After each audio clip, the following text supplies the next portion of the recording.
BNP chairperson Khaleda জিয়াকে সবকিছু ঠিক থাকলে আজ বৃহস্পতিবার মধ্যরাতের পরে বা আগামীকাল শুক্রবার ভোরে লন্ডনে নেওয়া হতে পারে।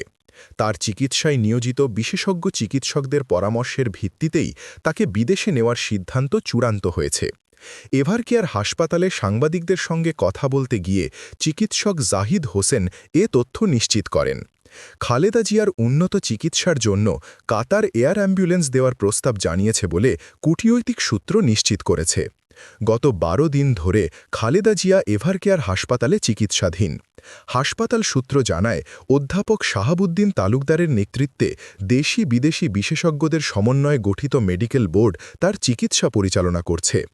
বিএনপির একটি সূত্র জানায়, তার ফুসফুসের সংক্রমণ কিছুটা কমলেও হৃদযন্ত্রের জটিলতা রয়ে গেছে এবং বেশ কিছু শারীরিক সমস্যায় তেমন উন্নতি হয়নি।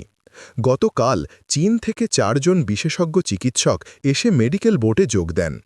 একই দিন যুক্তরাজ্য থেকে বিশেষজ্ঞ রিচার্ড বেল ঢাকায় এসে খালেদা জিয়াকে পরীক্ষা করে দেখেন।